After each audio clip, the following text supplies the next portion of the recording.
After 2 years of political wrangling, the federal government has finally passed a 5-year farm bill, also known as the Agricultural Act of 2014.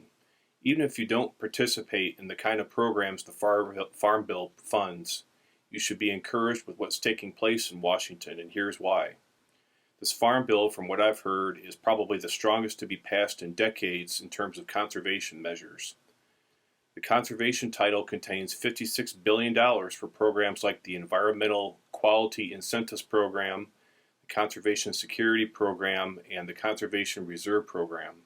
That amount is more than the $44.4 million being spent on commodity support programs.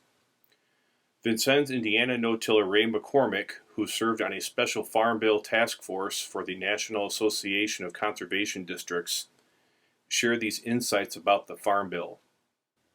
The $89 billion taxpayers will spend on crop insurance premiums for farmers will now be tied to conservation compliance, a rule that was removed in the mid-1990s. Decisions on providing funding for technical assistance to farmers for programs like EQIP will now be made by the Secretary of Agriculture instead of the Office of Management and Budget. This should let NRCS and Soil and Water Conservation District agents spend less time on paperwork and more time on site helping farmers develop conservation plans. Some 23 different conservation programs have been streamlined into 13, which McCormick believes will reduce confusion and possibly make sign-ups easier.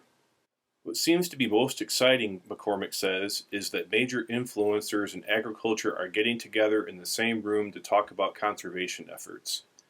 This occurred yesterday at the National Conference on Cover Crops and Soil Health in Omaha, where NRCS Chief Jason Weller, no-till farmer and philanthropist Howard Buffett of the Howard G. Buffett Foundation, and several other stakeholders discussed efforts to pursue soil health in U.S. farming.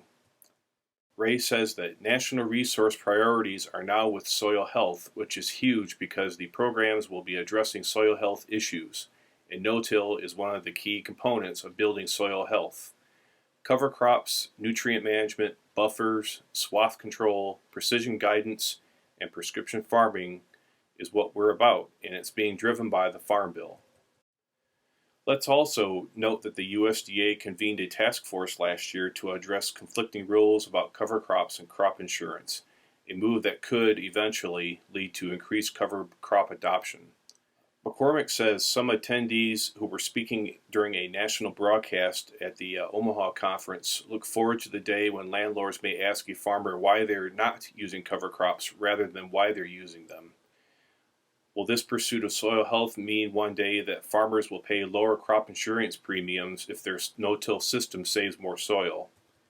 Even if you don't rely on Farm Bill funding, perhaps some of your neighboring farmers will use these programs to embark on a successful no-till journey that you once made. Thanks for listening, and make it a successful day.